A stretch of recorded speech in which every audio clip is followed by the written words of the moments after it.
À ce jour, le seul facteur modifiable identifié pour permettre de ralentir la progression du glaucome, c'est la baisse de la pression intraoculaire. Parmi les différents traitements qui permettent d'atteindre cet objectif, il y a l'intervention chirurgicale du glaucome, la trabéculectomie. Cette intervention, elle est proposée lorsque les traitements médicaux ou laser ne suffisent plus à contrôler la pression intraoculaire. Elle peut impressionner, mais elle reste une chirurgie de référence pratiquée depuis de nombreuses années avec un objectif clair, protéger durablement le nerf optique et préserver votre vision. L'objectif de cette vidéo, c'est de vous expliquer simplement en quoi consiste la trabéculectomie, dans quelle situation elle est indiquée, comment se déroule l'intervention et ce qu'on peut en attendre. Comme nous l'avons vu dans les autres vidéos, le glaucome c'est une maladie chronique qui est liée le plus souvent à une pression intraoculaire qui est trop élevée. Dans de nombreux cas, les collyres ou le laser permettent de contrôler suffisamment cette pression. Cependant, chez certains patients, la pression reste trop élevée malgré plusieurs traitements. La maladie continue de progresser ou les traitements ne sont plus suffisamment efficaces ou bien tolérés. Dans ces situations, une chirurgie devient nécessaire afin d'obtenir une baisse de la pression qui est plus importante et plus durable. La trabéculectomie, c'est l'une des chirurgies les plus utilisées dans ce contexte.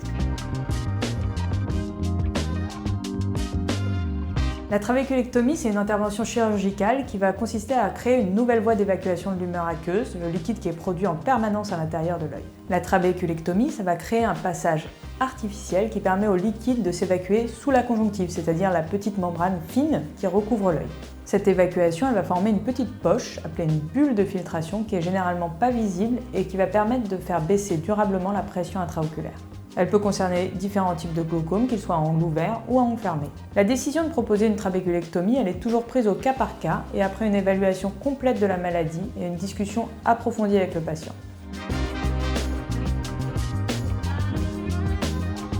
La trabéculectomie, elle est réalisée au bloc opératoire, le plus souvent en chirurgie ambulatoire. L'intervention se déroule sous anesthésie locale, associée à une légère sédation. Il n'y a pas de douleur pendant l'acte chirurgical. Votre chirurgien va réaliser une petite ouverture au niveau de la sclère, ce qui est la paroi blanche de l'œil, et créer un nouveau chemin pour l'évacuation de l'humeur aqueuse. La conjonctive elle est ensuite refermée pour créer l'espace de filtration, ou la bulle, qui doit être étanche. L'intervention elle dure en moyenne 30 à 45 minutes. Après la trabéculectomie, la vision peut être floue pendant plusieurs jours ou plusieurs semaines, et un traitement par collyre est prescrit pour accompagner la cicatrisation. Des contrôles fréquents sont nécessaires, surtout dans les premières semaines. Le suivi post-opératoire, c'est une étape essentielle de la réussite de la chirurgie. Ça va permettre d'adapter les traitements, de surveiller la bulle de filtration et d'intervenir précocement si c'est nécessaire.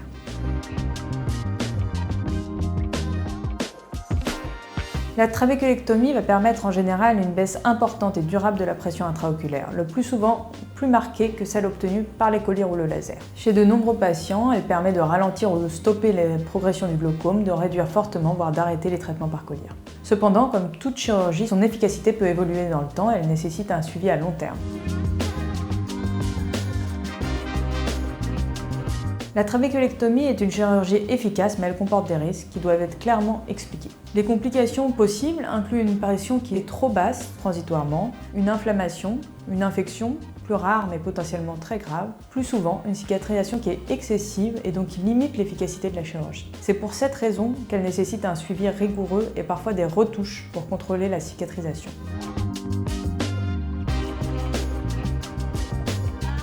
Les messages clés à retenir sont que la trabéculectomie est une chirurgie de référence du glaucome, indiquée lorsque les autres traitements ne suffisent plus. Elle permet une baisse significative et durable de la pression intraoculaire, avec pour objectif principal de préserver le nerf optique et la vision. Si une chirurgie vous est proposée, prenez le temps d'en discuter avec votre ophtalmologiste. Comprendre le traitement, c'est une étape essentielle de la prise en charge du glaucome. Abonnez-vous pour plus de vidéos, d'informations sur le glaucome.